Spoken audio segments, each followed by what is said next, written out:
Hi, it's Dr. Jan with some wise words to work with. And today we're going to talk about 3 skills you need to continually be refining to mitigate workplace bullying and reduce its traumatic effects. And make sure you stay till the end because I have some exciting news that I want to share with you. The first skill I've talked about before is self reflection. The self reflection is the skill of being able to see yourself and your behavior and how it looks from the other side or from another person's perspective. Okay. And why that's important is because bullies have a bad habit of picking up on how you react and then using that to their advantage. And so, one of the things a target of workplace bullying has to do is to really be in tune with how they're acting, their emotions, and their behavior so that bullies can't use anything against them. Okay. So, one of the things I did, and I think this is the case for a lot of targets of workplace bullying, is that we get very caught up in the emotions because let's be perfectly honest, being a target of workplace bullying is like riding a roller coaster every day. It's up and it's down, it's up and it's down, it's up and it's down, and it's exhausting. And your emotions tend to get frazzled. And you also get really frustrated and discouraged because the bully is allowed to continue. Nobody is intervening on your behalf. And also, most people in your workplace might think that you're the problem because they buy into that false narrative about the bully. So we get frazzled. I was frazzled. And sometimes, even when I go think about those situations and those experiences I had, it still makes me emotionally drained. So I totally understand where you're coming from. I've been in those shoes, but you have to be on top of your own behavior. And self reflection helps you see how the bully is responding to you. Doesn't mean that you're doing anything wrong. It just means that you can see from that side of the table how that bully is viewing you. If you go back and you look at your documentation and you've kept documentation and notes on how you responded, I encourage you to go back and look at it because you can see how your own behavior has either escalated or de escalated the situation. Now, I want to be very clear, you are not responsible for the bullying, okay?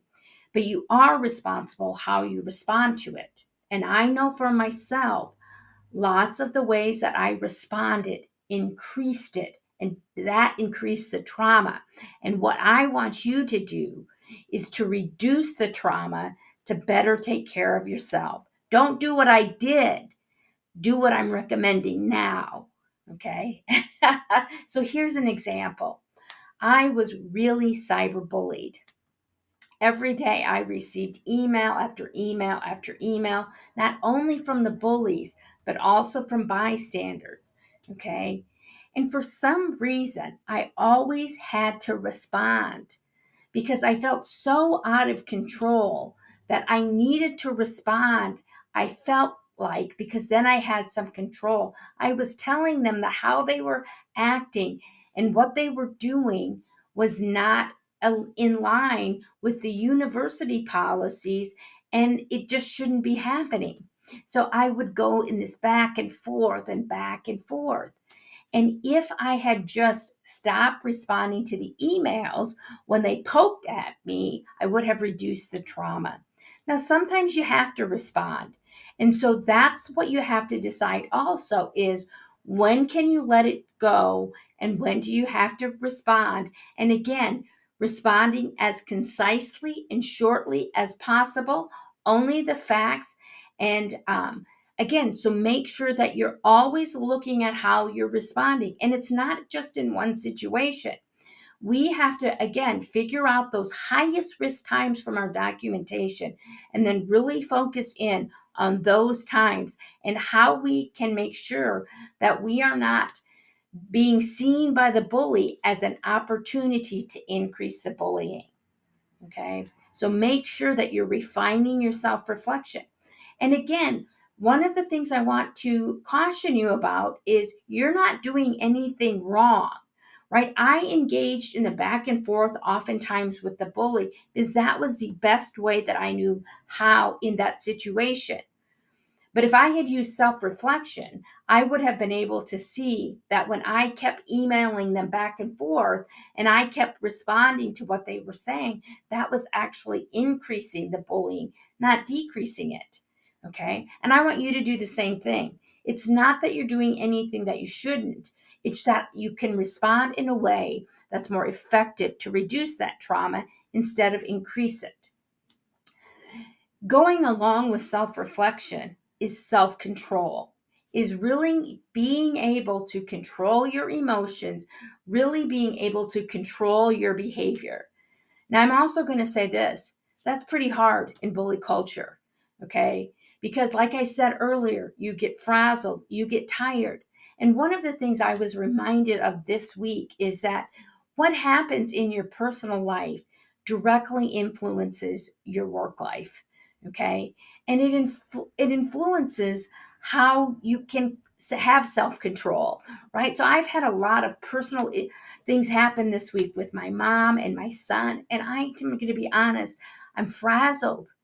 Okay. And I feel like I'm increased irritability. My emotions are rising high. That happens sometimes when we're at work. And when we couple that with being in bully culture, we're just walking in every day to a place where you're being abused is a challenge. And then when you have your outside personal life come into play, that can make it even more difficult. And self control, again, being able to control your emotions and behaviors is really important because as soon as you lose control, you go after the bully, you engage in unprofessional behavior, that's an opportunity for them to say, ha, I told you. See, Jan is a bully. Jan is the one who's the troublemaker. Jan is the problem. Okay.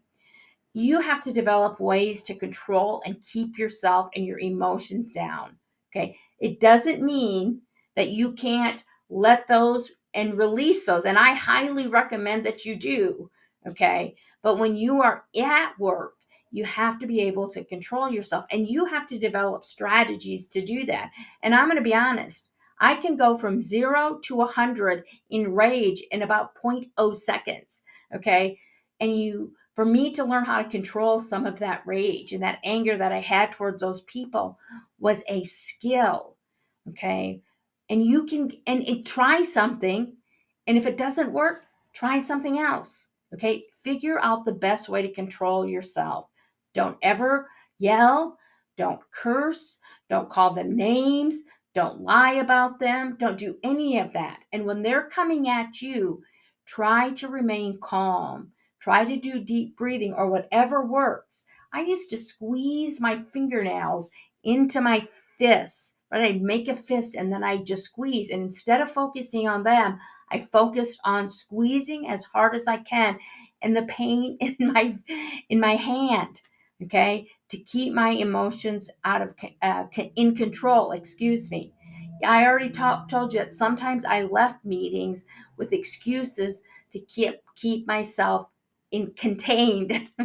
Okay. And so you can do that too. And it's really, really important to maintain that self control. And the other thing I think is really important, the third skill that you need to refine is assertiveness. You're in an environment where aggressiveness is normalized, where going after someone, calling them names, lying and swearing and cutthroat and gossiping and gaslighting, that's the environment that you're in. Here's where a good professional standard is, and here's where you're at, where bullying and bad behavior and aggressiveness is normalized. Assertiveness is being able to speak your mind in a way that's professional, that makes a point, and it is not aggressive. So you use your I statement, you maintain your self control, you make sure that you self reflect on what you're doing so that you can be assertive in stating what you want without being aggressive. Bullies are aggressive, bystanders can be aggressive. You have to be assertive.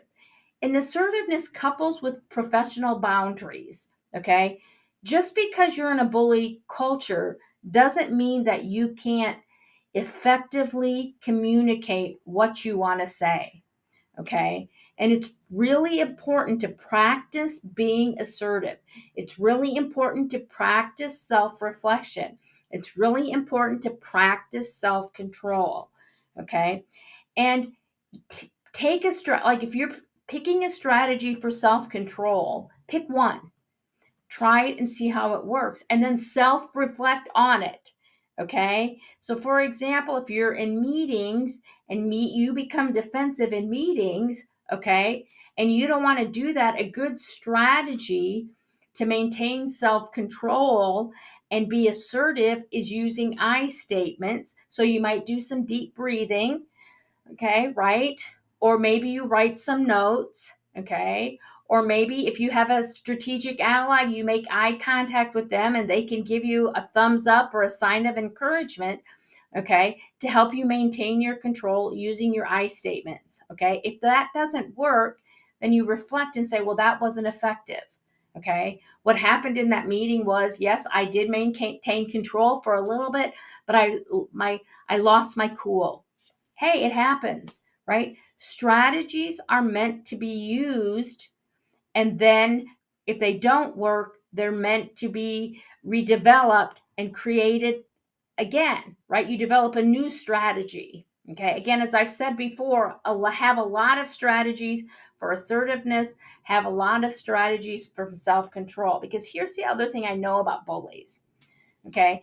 They might not know that you're developing strategies to mitigate workplace bullying, but they will definitely know that you're responding in ways that are different. Okay. So if you are engaging in meetings and becoming defensive and then you don't do that, they're going to pick up on that and they're going to come at you other ways. Okay. So then you have to have other strategies to deal with that. So you can't just rely on one strategy for self-reflection, one strategy for assertiveness, and one strategy for self-control. Because a bully is manipulative and they will come at you when you're not responding the way they expect. Okay. And that will throw them off, which is good. Okay. Which is 100% great. So, again, these are skills that we always need to be working on. We always need to continue to reflect on what we're doing. How can we maintain control? How can we be assertive? I want to point out this as well is assertiveness is not always easy. Okay? For some people, being assertive, especially when they're being bullied, is very, very difficult. So practice those things at home or with your friends or your family and role play those things over in your head. If you have a therapist, okay, role play assertiveness with them. Okay, if you have a good strategic ally, role play assertiveness. Okay, don't just think you can say, oh, well, I'm going to be assertive and I'm going to use my I statements. No, because when push comes to shove in a bully situation, you're going to revert back to those automatic behaviors. And you want these new behaviors. You want to replace those old behaviors with these. Okay. I encourage you just to keep working on your skills.